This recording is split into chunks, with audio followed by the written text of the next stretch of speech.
ನನ್ನಮ್ಮ ನಿನ್ನೆ ಮನೆಯಲ್ಲಿ ಇದ್ರು ಅಂದ್ರೆ ಇಂಗ್ಲಿಷ್ ಅಲ್ಲಿ ಏನಾಗುತ್ತೆ, my mom was at home yesterday. ನನ್ನ ಅಮ್ಮ ನಿನ್ನೆ ಮನೆಯಲ್ಲಿ ಇದ್ರು ಅಂದ್ರೆ ಏನಾಗುತ್ತೆ ಇಂಗ್ಲಿಷ್ ಅಲ್ಲಿ, my mom was at home yesterday ಅಂತ ಆಗುತ್ತೆ. ನನ್ನಪ್ಪ ನಿನ್ನೆ ದೆಹಲಿಯಲ್ಲಿ ಇದ್ರು ಅಂದ್ರೆ ಏನಾಗುತ್ತೆ ಇಂಗ್ಲಿಷ್ ಅಲ್ಲಿ, my father was in Delhi yesterday ಅಂತ ಆಗುತ್ತೆ. ನನ್ನಪ್ಪ ನಿನ್ನೆ ದೆಹಲಿಯಲ್ಲಿ ಇದ್ರು ಅಂದ್ರೆ ಏನಾಗುತ್ತೆ, my father was in Delhi yesterday ಅಂತ ಆಗುತ್ತೆ. ನೆನ್ಪಿರ್ಲಿ. ನನ್ನ ಅಮ್ಮ ನಿನ್ನೆ ಮನೆಯಲ್ಲಿ ಇರ್ಲಿಲ್ಲ ಅಂದ್ರೆ ಏನಾಗುತ್ತೆ, my mom wasn't at home yesterday ಅಂತ ಆಗುತ್ತೆ. ನನ್ನ ಅಮ್ಮ ನಿನ್ನೆ ಮನೆಯಲ್ಲಿ ಇರ್ಲಿಲ್ಲ ಅಂದ್ರೆ ಇಂಗ್ಲಿಷ್ ಅಲ್ಲಿ ಏನಾಗುತ್ತೆ, my mom wasn't at home yesterday ಅಂತ ಆಗುತ್ತೆ. ನನ್ನ ತಂದೆ ನಿನ್ನೆ ದೆಹಲಿಯಲ್ಲಿ ಇರ್ಲಿಲ್ಲ ಅಂದ್ರೆ ಏನಾಗುತ್ತೆ, my father wasn't in Delhi yesterday ಅಂತ ಆಗುತ್ತೆ.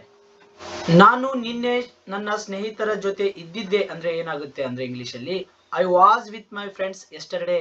ನಾನು ನಿನ್ನೆ ನನ್ನ ಸ್ನೇಹಿತರ ಜೊತೆ ಇದ್ದಿದ್ದೆ ಅಂದ್ರೆ I was with my friends yesterday ಅಂತ ಆಗುತ್ತೆ. ನಾನು ನಿನ್ನೆ ನನ್ನ ಸ್ನೇಹಿತರ ಜೊತೆ ಇರ್ಲಿಲ್ಲ ಅಂದ್ರೆ ಏನಾಗುತ್ತೆ, I wasn't with my friends yesterday ಅಂತ ಆಗುತ್ತೆ.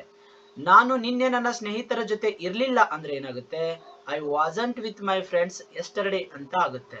ನಾನು ನಿನ್ನೆ ಶಾಲೆಯಲ್ಲಿ ಇದ್ದೆ ಅಂದ್ರೆ ಏನಾಗುತ್ತೆ, I was at school yesterday ಅಂತ ಆಗುತ್ತೆ. ನಾನು ನಿನ್ನೆ ಶಾಲೆಯಲ್ಲಿ ಇದ್ದೆ ಅಂದ್ರೆ ಏನಾಗುತ್ತೆ, I was at school yesterday ಅಂತ ಆಗುತ್ತೆ. ರಾಣಿ ನಿನ್ನೆ ಕಾಲೇಜ್ನಲ್ಲಿ ಇರ್ಲಿಲ್ಲ, ರಾಣಿ ವಾಸಂಟ್ ಅಟ್ ಕಾಲೇಜ್ ಎಸ್ಟರ್ಡೇ ಅಂತ ಆಗುತ್ತೆ. ರಾಣಿ ನಿನ್ನೆ ಕಾಲೇಜ್ನಲ್ಲಿ ಇರ್ಲಿಲ್ಲ ಅಂದ್ರೆ ರಾಣಿ ವಾಸಂಟ್ ಅಟ್ ಕಾಲೇಜ್ ಎಸ್ಟರ್ಡೇ ಅಂತ ಆಗುತ್ತೆ. ವಿದ್ಯಾಸಾಗರ್ ನಿನ್ನೆ ಕಾರ್ನಲ್ಲಿ ಇದ್ದ ಅಂದ್ರೆ Vidyasagar was in car yesterday ಅಂತ ಆಗುತ್ತೆ. ವಿದ್ಯಾಸಾಗರ್ ನಿನ್ನೆ ಕಾರ್ನಲ್ಲಿ ಇದ್ದ ಅಂದ್ರೆ Vidyasagar was in car yesterday ಅಂತ ಆಗುತ್ತೆ.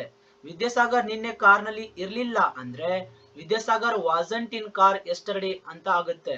ವಿದ್ಯಾಸಾಗರ್ ನಿನ್ನೆ ಕಾರ್ನಲ್ಲಿ ಇರ್ಲಿಲ್ಲ ಅಂದ್ರೆ ವಿದ್ಯಾಸಾಗರ್ ವಾಸಂಟ್ ಇನ್ ಕಾರ್ ಎಸ್ಟರ್ಡೇ ಅಂತ ಆಗುತ್ತೆ.